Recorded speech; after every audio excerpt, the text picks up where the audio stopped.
नमस्कार, आपका स्वागत है तिवारी एकेडमी में। और आज हम बात करेंगे कक्षा 5 में हिंदी की जो पाठ्यपुस्तक है उसमें अध्याय 18 की, जिसका शीर्षक है चुनौती हिमालय की।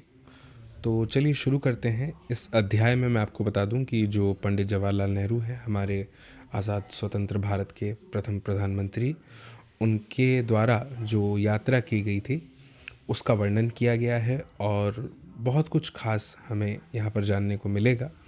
और जैसा कि आप अभी अपनी स्क्रीन पर देख सकते हैं कि यह जो अध्याय है ये लिखा है सुरेखा पड़ंदीकर ने, और बहुत ही रोचक सफ़र की जानकारी इसमें हमारे सामने प्रस्तुत की गई है। तो चलिए फिर शुरू करते हैं। और जैसा कि आप इस तस्वीर में देख रहे हैं, यहाँ पे लिखा हुआ है जोजिला पास, है ना। तो क्या होता है ना कि यहाँ से पहला जो पैराग्राफ है इसमें हमें ये बताया गया है कि जोजिला पास से आगे चल कर के जो जवाहरलाल हैं वो क्या होता है कि मातायन पहुँचते हैं। तो वहाँ पे क्या होता है, एक कुली है उनके साथ में, है ना। वो क्या बता रहा है उनको कि जैसे यहाँ लिखा हुआ है कि सामने उस बर्फ़ से ढके पहाड़ के पीछे अमरनाथ की गुफा है। तो एक अनुमान जो है हमें लग रहा है, पता चल रहा है कि जो जवाहरलाल नेहरू जी हैं वो किस चीज़ की यात्रा, कौन सी यात्रा कर रहे हैं, है ना, कहाँ जाने के लिए। आगे ये भी लिखा है कि वो बात जो है अपनी कंटिन्यू करता है कुली और कहता है कि लेकिन साहब रास्ता बहुत टेढ़ा है। और इस तरह से जो किशन है वो कुली की बात काट देता है। आगे फिर वह है कि बहुत चढ़ाई है और साहब दूर भी है। तो पूछता है कितनी दूर, है ना, जवाहरलाल पूछते हैं। तो वो जवाब देता है 8 मील साहब। कुली जल्दी से जो है उत्तर दे देता है। फिर जवाब आता है कि बस तब तो ज़रूर चलेंगे। अब यहाँ पर आप जानते हैं जो किशन है वो संभवतः जवाहरलाल के चचेरे भाई हैं, ठीक है। अब आगे लिखा है कि दोनों कश्मीर घूमने निकले थे और जोजिला पास से होकर लद्दाखी इलाके की ओर चले आए।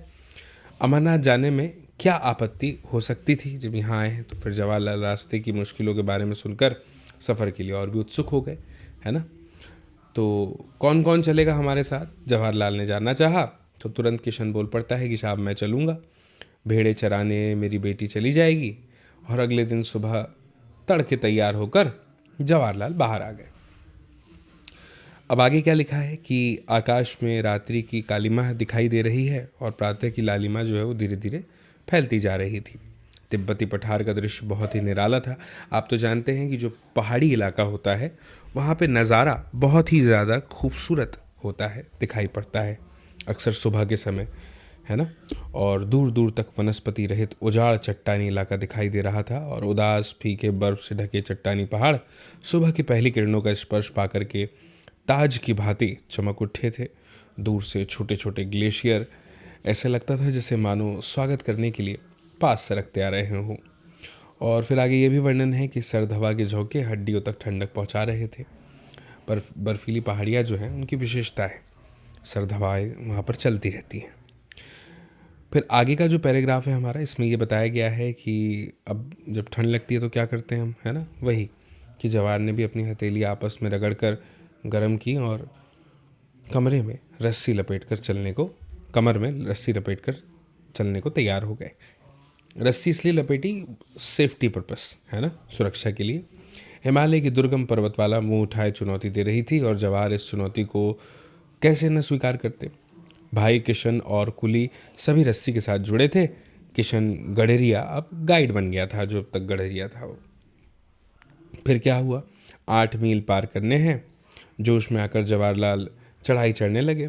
यूं 8 मील की दूरी कोई बहुत तो नहीं होती, लेकिन इन पहाड़ी रास्तों पर अगर बात करें तो 8 कदम चलना भी दूभर हो गया। एक एक डग भरने में कठिनाई हो रही थी और रास्ता बहुत ही ज़्यादा वीरान था, सुनसान था। पेड़ पौधों की हरियाली के अभाव में एक अजीब खालीपन सा उन्हें महसूस हो रहा था। और कहीं एक फूल दिख जाता तो आंखों को ठंडक मिल जाती, है ना। कि भाई पहले तो वर्णन हो गया है कि वनस्पतिहीन इलाका है, ऐसे में फूल का दिखना तो खूबसूरत नज़ारा हो सकता है। आगे यह भी लिखा हुआ है कि दिख रही थी सिर्फ पथरीली चट्टानें और सफ़ेद बर्फ़।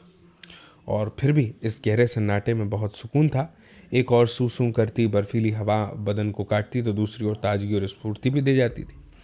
जवाहरलाल बढ़ते जा रहे थे। जो जो ऊपर चढ़ते गए तो सांस लेने में दिक्कत होने लगी और एक कूली की नाक से खून बहने लगा। जल्दी से जवाहर ने उसका उपचार किया जवाहरलाल ने, और ख़ुद उन्हें भी कनपटी की नसों में तनाव महसूस हो रहा था। लगता था जैसे दिमाग में खून चढ़ आया हो। फिर भी जवाहरलाल ने आगे बढ़ने का इरादा नहीं बदला। और थोड़ी देर बाद क्या हुआ कि बर्फ़ पड़ने लग गई और फिसलन जो है वो ज़्यादा बढ़ गई। चलना भी कठिन हो गया। एक तरफ थकान, ऊपर से सीधी चढ़ाई। तभी सामने एक बर्फीला मैदान नज़र आया। चारों ओर आप कह लेंगे कि हिम शिखरों से घिरा हुआ मैदान देवताओं के मुकुट के समान लग रहा था। प्रकृति की कैसी मनोहर छटा थी कि आंखों और मन को तरोताज़ा कर गई। बस एक झलक दिखाकर बर्फ़ के धुंधलके में ओझल हो गई। दिन के 12 बजने वाले थे। सुबह 4 बजे से लोग लगातार चढ़ाई कर रहे थे। सोचिए, 4 बजे से कर रहे थे, 12 बज गए, यानी 8 घंटे हो गए। शायद 16,000 फीट की ऊंचाई पर होंगे इस वक्त अमरनाथ, है ना। चित्र में थोड़ा सा बताने की कोशिश, दिखाने की कोशिश की गई है। अमरनाथ की गुफा का दूर दूर तक पता नहीं था। इस पर भी जवाहरलाल की चाल में ढीलापन था, न बदन में सुस्ती।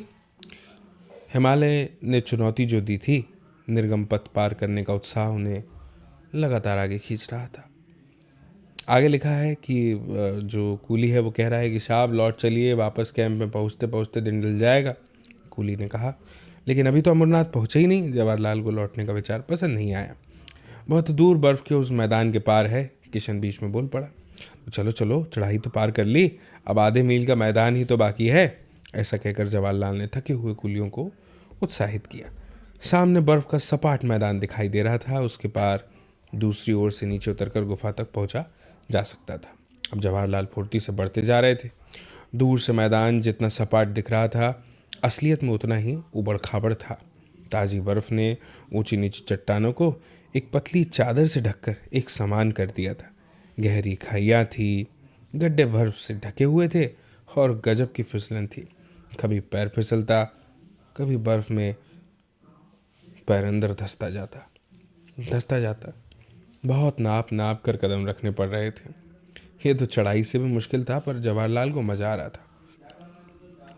तभी जवाहरलाल ने देखा कि सामने गहरी खाई मुंह फाड़े निगलने के लिए तैयार थी।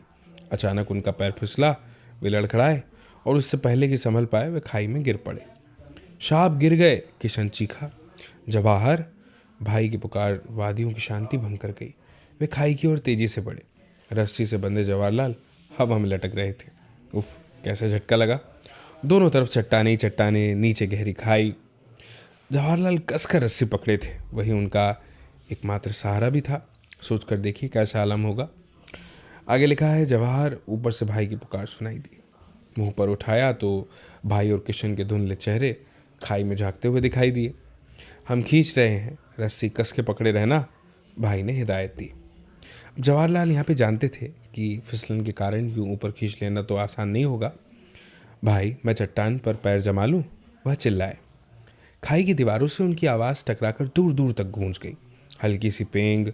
बड़ा जवाहरलाल ने खाई की दीवार से उभरी चट्टान को मजबूती से पकड़ लिया और फिर पथरीले धरातल पर पैर जमा लिए।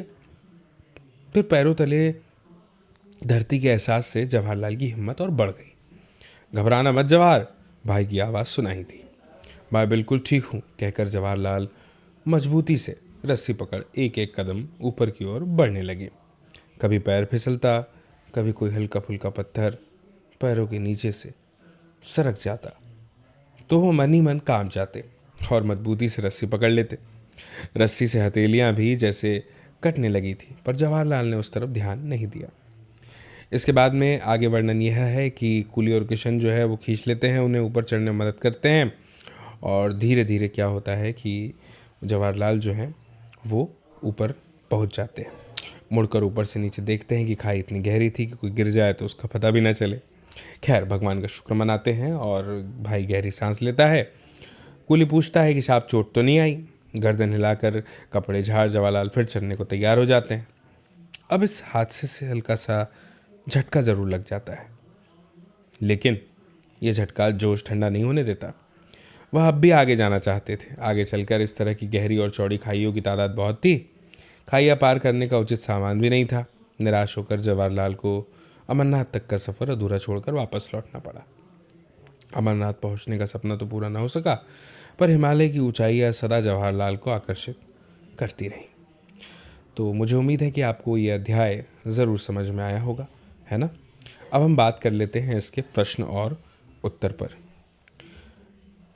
प्रश्न और उत्तर पर चर्चा करना बहुत ज़रूरी है, ताकि हमें पता तो चले कि जो अध्याय हमने पढ़ा है वो हमें कितना समझ में आया है। ये हम आ गए यहाँ पर इसके प्रश्न और उत्तर वाले हिस्से पर।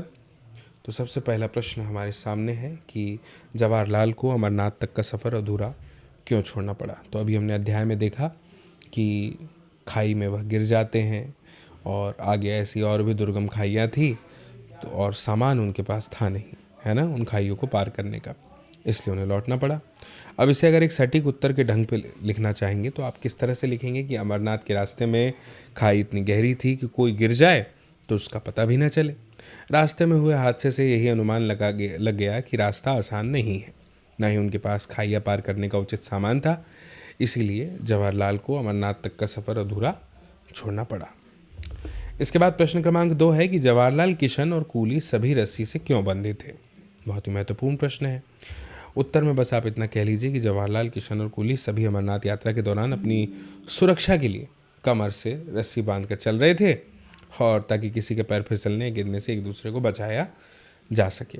अक्सर आपने देखा होगा फिल्मों में या कह लीजिए किसी, आजकल तो वेब सीरीज़ भी चल रही हैं, कहीं ना कहीं आपने देखा होगा कि जब पहाड़ पर चढ़ते हैं तो एक दूसरे को जोड़ने के लिए रस्सी बांध ली जाती है ताकि गिरने पर बचा जा सके और कनेक्टिविटी भी बरकरार रहे। फिर प्रश्न क्रमांक 3 कुछ इस प्रकार है कि कूली के 8 मील की दूरी बताने के बाद जवाहरलाल की क्या प्रतिक्रिया थी। तो हमने अध्याय में पढ़ा, है ना, कि जैसे जैसे चुनौतियां बढ़ रही थी वैसे वैसे हम जानते हैं कि जो जवाहरलाल हैं उनकी उत्सुकता, जिज्ञासा और भी बढ़ती चली जा रही थी, है ना। तो चलिए अब देखते हैं कि इसका उत्तर कैसे लिखेंगे। इसका उत्तर ऐसे लिख सकते हैं ना हम कि कुली के 8 मील की दूरी बताने के बाद जवाहरलाल की यात्रा करने की उत्सुकता और बढ़ गई थी और उन्होंने फौरन कुली से कहा कि फिर तो हम ज़रूर चलेंगे। इसके बाद में बच्चों प्रश्न क्रमांक 4 हमारे सामने है, जिसमें लिखा है कि अमरनाथ के रास्तों की मुश्किलें जानने के बाद जवाहरलाल ने क्या महसूस किया। अब अमरनाथ के रास्तों की मुश्किलें जानने के बाद जवाहरलाल ने क्या महसूस किया, इसका उत्तर तो हम जानते ही हैं। वही वाली बात हो गई कि फिर उत्सुकता की बात आएगी, है ना। और क्या कौन कौन चलेगा हमारे साथ, ऐसा एक प्रश्न भी पूछा था उन्होंने, आपको याद होगा अध्याय की शुरुआत में जो दूसरा बड़ा पैराग्राफ था उसके हिस्से में हमने ये पढ़ा था। तो यही यहाँ पे लिखा है कि अमरनाथ के रास्तों की मुश्किलों को जानने के बाद उनकी खुशी बढ़ गई और वहाँ जाने के लिए और भी उत्सुक हो गए, और इसी खुशी में उन्होंने पूछा कौन कौन चलेगा हमारे साथ। अब आगे बढ़ते हुए हम आ जाते हैं प्रश्न क्रमांक 5 पर। प्रश्न क्रमांक 5 ये है कि यात्रा के दौरान ऊपर चढ़ते हुए जवाहरलाल और उनके साथियों को किन समस्याओं का सामना करना पड़ा था। इसके उत्तर में यही लिखा है कि यात्रा के दौरान जैसे जैसे ऊपर चढ़ते गए वैसे वैसे सांस लेने में दिक्कत होने लग गई थी। कूली की नाक से खून बहने लगा। जवाहरलाल ने उनका उपचार किया और खुद उन्हें भी जो कनपटी की नसें होती हैं उसमें तनाव महसूस होने लगा। ऐसा लगता था जैसे दिमाग में खून चढ़ गया हो। अब बर्फ़ पड़ने से फिसलन बढ़ गई थी, चलना कठिन हो गया था। सीधी चढ़ाई के कारण थकान आदि समस्याओं का सामना तो करना पड़ ही रहा था। इसके बाद में आगे बढ़ते हैं, बात करते हैं प्रश्न क्रमांक 6 की। क्या है प्रश्न क्रमांक 6? खाई से बचकर बाहर आने पर भी जवाहरलाल के मन में क्या चल रहा था। तो उत्तर में बस यही बताया कि खाई से बचकर बाहर आने पर जवाहरलाल का जोश ठंडा नहीं हुआ था। हिमालय की ऊंचाइयां उनके मन को आकर्षित कर रही थी और वह भी आगे जाना चाहते थे। इसके बाद में प्रश्न क्रमांक 7 हमारे सामने है। प्रश्न क्रमांक 7 में है कि किस कारण जवाहरलाल इस यात्रा के लिए उत्साहित थे। अलग अलग चुनौतियां उनको सामने दिखाई दे रही थी, है ना, और कठिन रास्ता था। यही चीज़ें जो हैं उन्हें और ज़्यादा चैलेंजिंग माहौल जो है पसंद आ रहा था और इसीलिए वो उत्साहित थे। तो उत्तर कैसे लिखेंगे कि अमरनाथ की गुफा दूर थी लेकिन जवाहरलाल हिमालय पर चढ़ने के लिए उत्साहित थे। निर्गम कठिन पथ पार करने का उत्साह उन्हें आगे खींच रहा था। फिर है प्रश्न क्रमांक 8 कि कुली ने जवाहरलाल से रास्ते के दौरान क्या कहा। तो कुली ने रात को जवाहरलाल से कहा, शाब लौट चलिए, वापस कैंप में पहुंचते पहुंचते दिन ढल जाएगा। यही कहा था ना। तो प्रश्न क्रमांक 9 अंतिम प्रश्न के रूप में ये है कि क्या जवाहरलाल का अमरनाथ पहुंचने का सपना पूरा हो गया था। उत्तर में लिखा है कि जवाहरलाल का अमरनाथ पहुंचने का सपना तो पूरा नहीं हुआ, लेकिन हिमालय की ऊंचाइयां सदा उनको आकर्षित करती रहीं। अब यहाँ पर एक चीज़ मैं आपसे ये कहना चाहूँगा कि ये जो प्रश्नों के उत्तर है, अक्सर मैं कहता हूँ हर अध्याय में लगभग, कि मैं कभी ये नहीं चाहता कि आप यही प्रश्नों के उत्तर एज इट इज़ अपनी परीक्षा में लिख दें या अपनी कॉपी में। मैं चाहता हूँ कि आप खुद से पाठ पढ़ करके, जैसा कि आपने भी वीडियो में पाठ सुना, तो आप खुद से उसे समझ करके प्रश्नों के उत्तर अपने शब्दों में दें। क्योंकि ये जो उत्तर यहाँ पर मैंने आपको बताए हैं, ये एक सुझाव है कि आप अपना उत्तर इस प्रकार से लिख सकते हैं, लेकिन असल में असली उत्तर तो वही है जो आप स्वयं से थोड़ा सा श्रम मेहनत करके लिखें। इसी उम्मीद के साथ में कि ये वीडियो आपको ज़रूर समझ में आया होगा। जल्द ही फिर आपसे मुलाकात होगी अगली नई जानकारी के साथ, अगले नए वीडियो में। और तब तक के लिए आप सभी को मेरा नमस्कार।